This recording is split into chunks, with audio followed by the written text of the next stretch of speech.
RTV app వార్తల్ని క్షణాల్లో చదివే అవకాశం ఉంటుంది. ఒక న్యూస్ పేపర్, ఒక టెలివిజన్ ఛానల్ మీ చేతుల్లో ఎప్పుడూ ఉంటాయి. బీజేపీ పార్టీ విజయ సంకల్ప యాత్ర పేరిట ఉమ్మడి ఖమ్మం జిల్లాలో గత 2 రోజులుగా భారీగా పర్యటిస్తున్నారు. రాష్ట్ర ముఖ్య నాయకులు కూడా ఈ విజయ సంకల్ప యాత్రలో కూడా పూర్తిగా పాల్గొన్నారు. ఉమ్మడి ఖమ్మం జిల్లా భద్రాద్రి, కొత్తగూడెం, అలాగే మనుగూరు, కొత్తగూడెంలో భద్రాచలంలో పూర్తిగా విజయ సంకల్ప యాత్రను పూర్తి చేసుకుని ఈరోజు ఖమ్మంలోకి అడుగుపెట్టారు. ప్రస్తుతం మన దగ్గర బీజేపీ సీనియర్ నాయకులు గుజ్జుల ప్రేమేందర్ రెడ్డి గారు మనతో అందుబాటులో ఉన్నారు. మనం వారిని మరిన్ని విషయాలు చేస్తున్నాం. సో సార్ చెప్పండి, ప్రధానంగా తెలంగాణ రాష్ట్రంలో గత అసెంబ్లీ ఎన్నికల్లో బీజేపీ ఆశించినన్ని స్థానాలు సాధించలేకపోయింది. సో రానున్న ఎంపీ ఎలక్షన్లలో ఎక్కువ స్థానాలు సాధించడానికి ఈ విజయ సంకల్ప యాత్రను చేపట్టింది బీజేపీ. మేము గత అసెంబ్లీ ఎన్నికల్లో ఎంతగానో కృషి చేశాము. మేము అనుకున్నన్ని సీట్లు రాలేదు, కానీ ప్రజలు మాకు గతంలో 1 స్థానం ఉంటే 8 స్థానాలు ఇచ్చారు. గతంలో 7% నుంచి 14% ఓట్లు సాధించడం జరిగింది. నిజానికి రాష్ట్రంలో పార్టీ ఏదైనా ముందుకు పోయిందంటే అది భారతీయ జనతా పార్టీ. అదేవిధంగా ఈ పార్లమెంట్ ఎన్నికల్లో నరేంద్ర మోడీ గారి యొక్క గాలి వీస్తున్నది దేశవ్యాప్తంగా. నరేంద్ర మోడీ గారు మరొకసారి ప్రధానమంత్రి కావాలని ప్రజలందరూ కూడా ఆకాంక్షిస్తున్నారు. ఎందుకంటే ఈ దేశం అభివృద్ధి చెందాలంటే అది నరేంద్ర మోడీ గారితోనే సాధ్యమవుతుందని. అందుకోసమే ఈ రాష్ట్రంలో 17 పార్లమెంట్ సీట్లలో కూడా ప్రజలతో కనెక్ట్ కావడానికి ఈ విజయ సంకల్ప యాత్రను భారతీయ జనతా పార్టీ 5 యాత్రలను ప్రారంభించడం జరిగింది.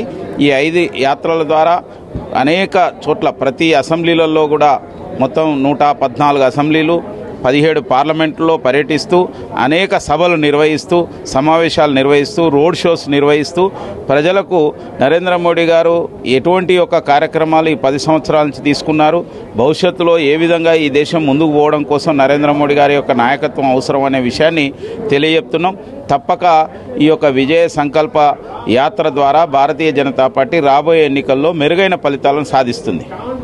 ప్రధానంగా పార్లమెంట్ ఎన్నికల్లో పాగా వేయడం కోసం మాత్రమే బీజేపీ విజయ సంకల్ప యాత్ర పేరిట పర్యటనలు చేస్తుందని చెప్పేసి కూడా ఇతర పార్టీలు ఆరోపిస్తున్న నేపథ్యంలో మీరు ఏం సమాధానం చెప్తారు దీని మీద?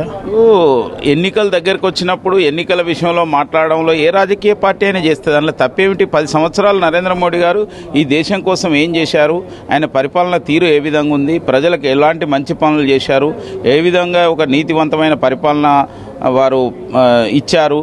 కాబట్టి మరొకసారి అవకాశం ఇవ్వండి నరేంద్ర మోడీ గారికి అని చెప్పి ప్రజల దగ్గరికి వెళ్ళడంలో ఎలాంటి ఇది లేదని చెప్పి మేము భావిస్తున్నాం. పైగా ప్రజలు కోరుకుంటున్నారు. మేమందరం కూడా మా భారతీయ జనతా పార్టీకి నరేంద్ర మోడీ గారికి మద్దతు ఇవ్వడానికి సిద్ధంగా ఉన్నాం. మా దగ్గరికి ఎవరైనా వస్తే ఇంకా మేము వారితో కలిసి ముందుకెళ్తామనే ఒక ఆలోచనతో ఉన్నారు. కాబట్టి మేము ఈ యాత్రను ఇంకా ఉధృతంగా ముందుకు తీసుకెళ్తున్నాం. అంటే ప్రధానంగా వామపక్ష పార్టీలు ప్రధానంగా బీజేపీ పార్టీ మీద ఆరోపిస్తున్న ఆరోపణలు ఏంటంటే పూర్తిగా నరేంద్ర మోడీ నల్ల చట్టాలు, రైతుల వ్యతిరేకమైన చట్టాలు తీసుకొస్తున్నారు. ఇది ఎత్తివేయడానికి రైతులంతా కూడా ధర్నా చేస్తుంటే వాళ్ళ మీద ఇంత పోకడలు కూడా బీజేపీ ప్రభుత్వం చేస్తుందని చెప్పేసి కూడా ప్రధానంగా వామపక్ష పార్టీలు చెబుతున్న నేపథ్యంలో వామపక్ష పార్టీలు మీరేం సమాధానం చెప్తారు సార్? వామపక్ష పార్టీలు అనేవి అవుట్డేటెడ్ పార్టీలు అయిపోయినాయి. వాళ్ళ యొక్క ఉనికి కోసం కానీ వాళ్ళ సిద్ధాంతం నిలబెట్టుకోవడం కోసం కాకుండా కేవలం ఎవరికో తోక పార్టీలుగా మారిన యొక్క పరిస్థితిలో ఇవాళ కనిపిస్తున్నాయి. కాబట్టి ప్రజలు ఇవాళ వాళ్ళ పట్ల ఏమాత్రం సానుకూలంగా లేరు, ఒక రకంగా తిరస్కరించారు. మొన్నటి సిపిఎం పరిస్థితి ఏమిటి, సిపిఐ పరిస్థితి ఏమిటి మనం చూసాం. కాబట్టి వారు మాట్లాడే మాటలకు అర్థం లేదు. రైతులలో కొంతమంది లెఫ్టిస్ట్ భావాలు కలిగిన వాళ్ళు కావచ్చు, మిగతా వాళ్ళు కొంతమంది ఆ విధంగా వ్యవహరిస్తున్నారు.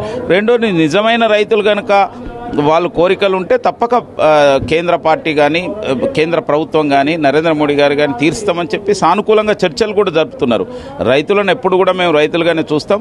నిజానికి వ్యవసాయానికి రైతుల కోసం నరేంద్ర మోడీ గారు 2014 నుంచి ఇప్పటి వరకు 10 సంవత్సరాల్లో గణనీయమైన యొక్క అనేక కార్యక్రమాలు తీసుకోవడం జరిగింది. అవి చెప్పాలంటే మనం చాలా సమయం తీసుకుంటుంది. రైతుల కోసం, వ్యవసాయం కోసం చేశారు, ఇంకా భవిష్యత్తులో కూడా చేస్తారు. ఎక్కడైనా రైతులకు సమస్యలు ఉంటే వాటిని పరిష్కరిస్తూ ముందుకెళ్తాం. సార్, ప్రధాన ప్రశ్న ఏంటంటే సార్వత్రిక ఎన్నికల్లో ఇప్పటికే బీజేపీ పార్టీ అభ్యర్థులను కొన్ని చోట్ల ఖరారు చేసిందని చెప్పేసి కూడా గత కొన్ని రోజులుగా ఉదంతులు వ్యాపిస్తున్న నేపథ్యంలో అంటే బీజేపీ పార్టీ ఇప్పటికే అభ్యర్థులను ఖరారు చేసిందా పార్లమెంట్ స్థానాలకి? ఖమ్మంలో కూడా కొంతమంది పేర్లు వినబడుతున్నాయి. అది ఎంతవరకు నిజమంటారు? ఇప్పుడు ఈ యొక్క అభ్యర్థులను ఖరారు చేసే ప్రక్రియ కొనసాగుతున్నది. ఇప్పటి వరకు ఇంకా ఎలాంటి యొక్క ప్రకటన జరగలేదు. ప్రకటన జరిగే ముందు central election committee, central parliament board కూర్చున్న తర్వాతనే జాబితా విడుదలవుతుంది. అంతవరకు అనేక రకాల యొక్క అభ్యర్థుల గురించి పరిశీలన చేయడం జరుగుతుంది. ఇప్పుడు పరిశీలన దశలోనే ఉంది. అయితే ఎంతోమంది ఆశావాహులు ఉన్నారు. వాళ్ళందరూ కూడా మాకే టికెట్ వస్తుందని చెప్పుకోవడం అనేది సహజమైన విషయం. కానీ పార్టీ ఇంకా ప్రకటన చేయలేదు, త్వరలో చేస్తుంది. పూర్తిగా ఎంపీ ఎలక్షన్లో బీజేపీ తెలంగాణ రాష్ట్రంలో ఎన్ని సీట్లు గెలవబోతుంది?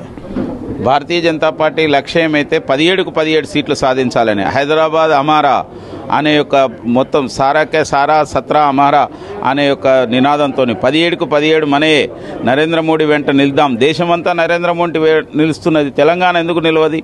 తెలంగాణ ప్రజలు సైతం కూడా నరేంద్ర మోడీకి సానుకూలంగా ఉన్నారు. అందుకోసం 17కు 17 సాధించాలనేదే మా లక్ష్యం.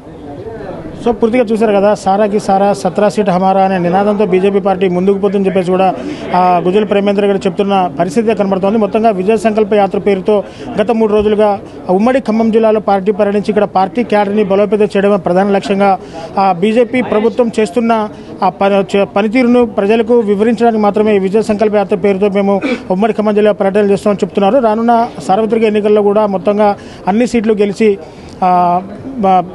ఖచ్చితంగా ఎంపీ స్థానాలు అన్నీ కూడా గెలుస్తామని తెలంగాణ రాష్ట్రంలో చెప్పి కూడా చెప్తున్న పరిస్థితి. సో ఏదేమైనా వేచి చూడాలి. రానున్న సార్వత్రిక ఎన్నికల్లో బీజేపీ ఎన్ని స్థానాలు గెలిచిందో వేచి చూడాల్సిన పరిస్థితి నెలకొంది. ఇది కెమెరా పర్సన్ నాగేంద్ర బాబుతో నేను మీ దేవేందర్, RTV ఖమ్మం నుంచి.